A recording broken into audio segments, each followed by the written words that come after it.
And let's move on into our last segment, Johnny. And what we were taking a look at is a movie that I kind of want to say I'm torn about, but in the end, I'm excited about this movie. Since we saw the first trailer a little over a year ago, or around a year ago, I have been pumped for Alita Battle Angel. We saw the first trailer where it was basically various like brief glimpse into, and then they had the very soft song In the Arms of an Angel playing behind it. Was it The Arms of an Angel? Just sounded like it. It was a cover of it. Okay, I didn't know. Because at the end it goes, In the Arms of an Angel. I didn't even notice, honestly. Yeah, and that like they probably because it was kind of different than the. It's not the In the Arms of an Angel that you're thinking about. Oh, okay. It's not the. Would you like to help this poor dog? This dog has been like. Yeah, it's not that one. It's a different one. It's a lot slower. But the one thing I want to ask you about is because we've rewatched the first trailer and now the trailer that we just got. I just want to ask you this question. Okay. How successful is Alita Battle Angel going to be? Because I have heard kind of 180s on this. There's the side of like, and I've seen articles where it's like the early reviews are calling it an emotional, mind-blowing 3D adventure. But then there's other parts where people are going in like, yeah, this is not going to be a good movie. And then the newest trailer comes out that shows us a little more. So I want to ask you, how successful do you think it's going to be? And do you think Alita Battle Angel is going to be a good movie when we go and see it in about, 2 weeks? Something like that.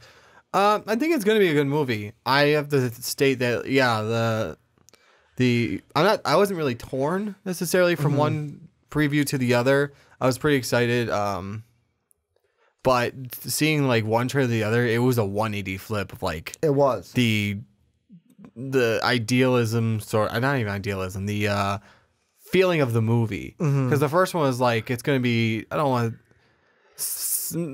the lighter emotional side. And it was like... But a lot less action, too. A lot less action-y, a lot less violent, even. I mean, yeah, there was a little bit of scenes here and there where they showed it, but then they came out trailer 2 and it's like, holy shit. Yeah, and then now they're completely at where it's takes the guy's, like, this big spike and just...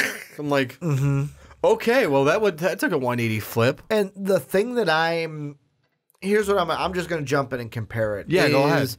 I feel like this movie, although I'm excited for it, I hope it's good. Like, I have been hyped for this movie, like I said, since we first saw it a year ago, like, that it's coming out.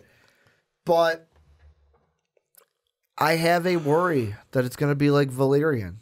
And the reason why I say that is not exactly like, yes, all the flaws of Valerian are going to be the flaws of this. I'm just saying I have that fear that it's like we were pumped heading into Valerian. And then what Valerian it was, it was visually amazing. Yes. But God, did the story suck. The story was just flat. And that's the one thing that I worry with. Like, I'm not super worried. Like, of course, early reactions, like, they're saying it's, when I see words like emotional, that means like, okay, you're going to pull me in a direction with the story. You're going to pull out my emotions and make me care. Yeah.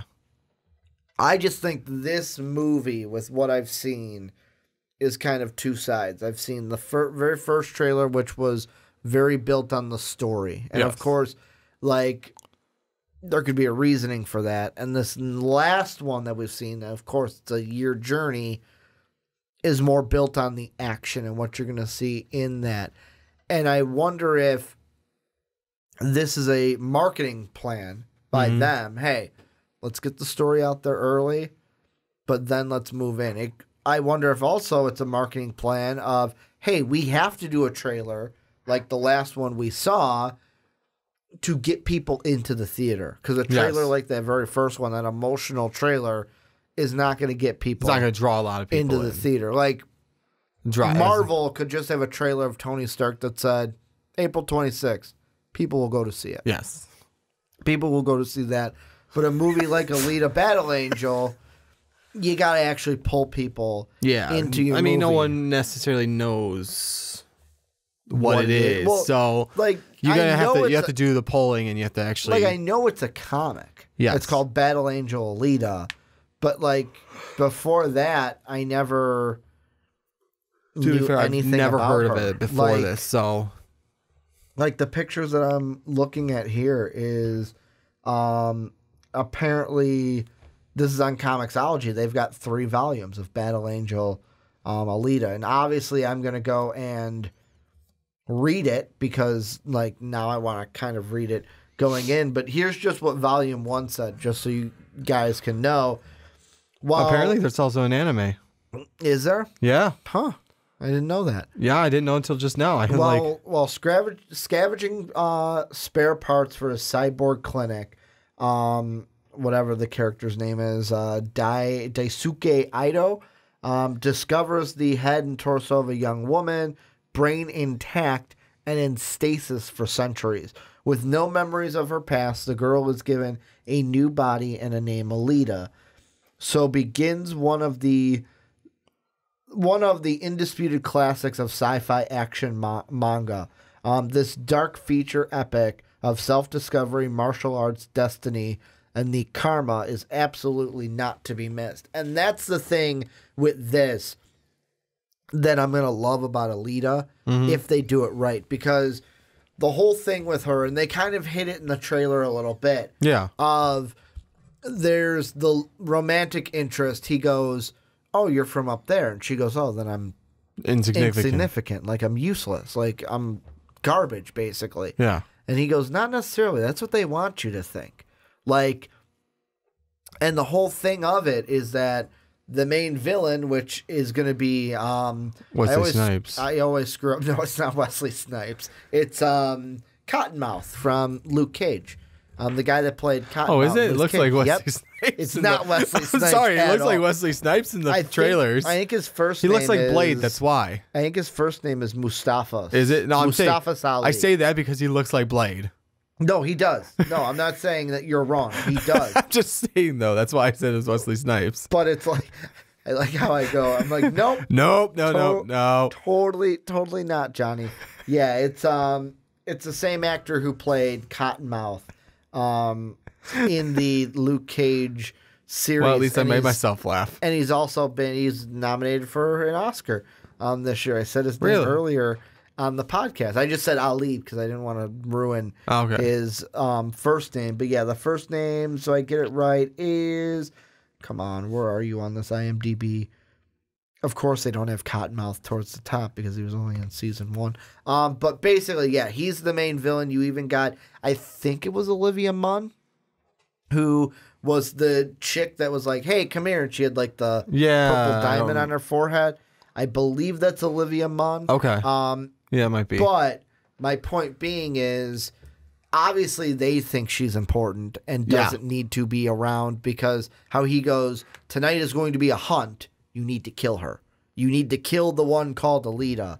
So I'm assuming they probably know what she is. Mm-hmm. And I'm assuming with her past, she was someone important. Yeah. They tried to kill her, but they left the brain intact, which was their fatal flaw. Yeah. And that's how she was able to come back.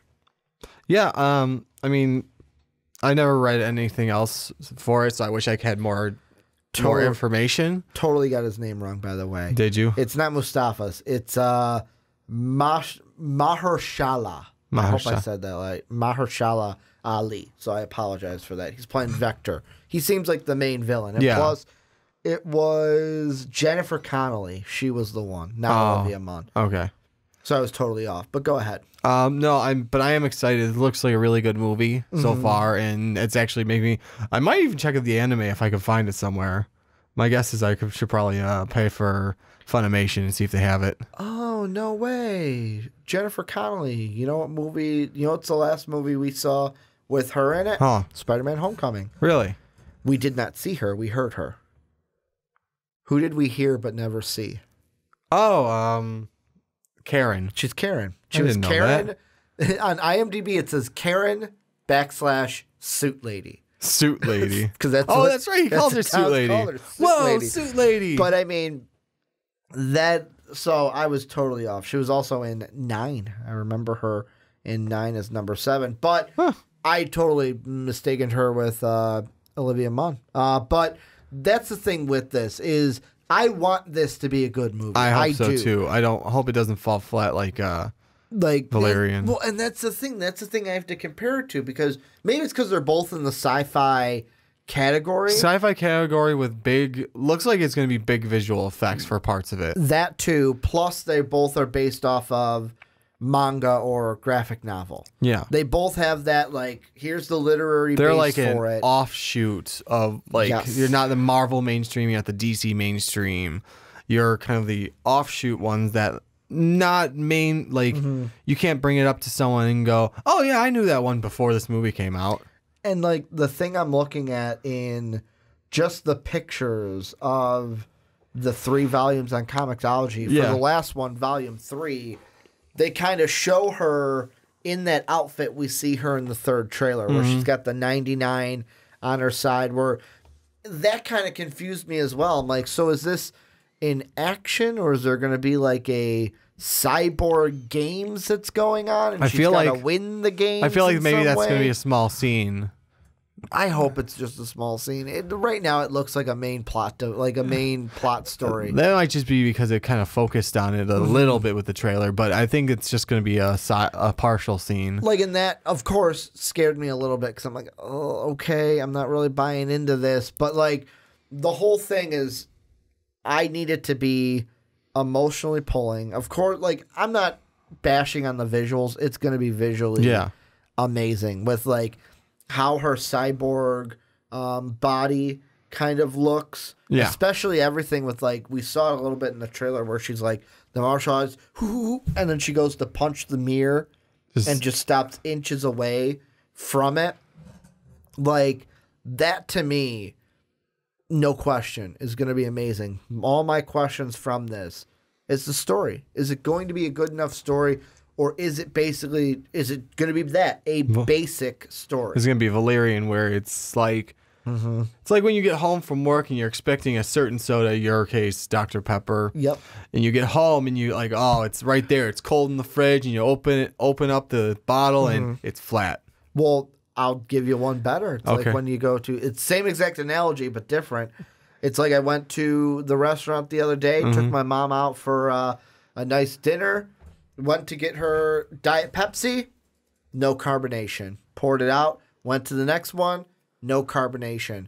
Went to the 3rd one, finally had some carbonation. Where it's like when you go to, let's say they didn't have 3 and they only had that one. Yeah. When you go to push it and it's like, fuck, oh, the syrup is gone. I gotta pick something else.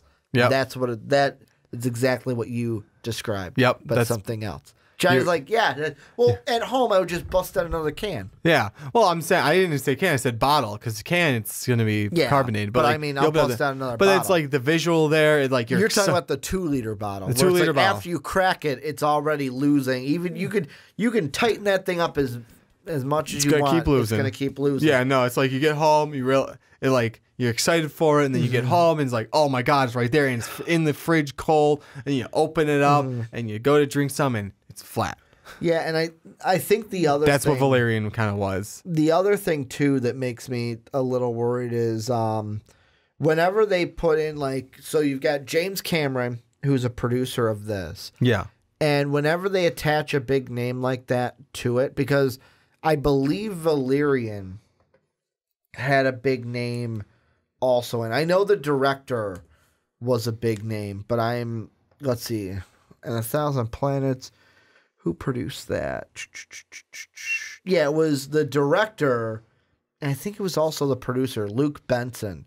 Because their whole big thing was with Luke Benson, oh man, he's the guy that, from the director of The Fifth Element. And we're kind of hitching onto that. We're like, in this, you see Avatar, James Cameron, it's like, are they trying to latch on to people are going to see, oh, Avatar was a good movie. Yeah. I'm going to go and see that now. And I wonder. I mean, that's a way for them to get more seats in the people in the seats. That, but I worry about it. Like, just because James Cameron's a producer doesn't mean it's going to be a good movie. Like, he may not even have a huge hand in other than the producing part.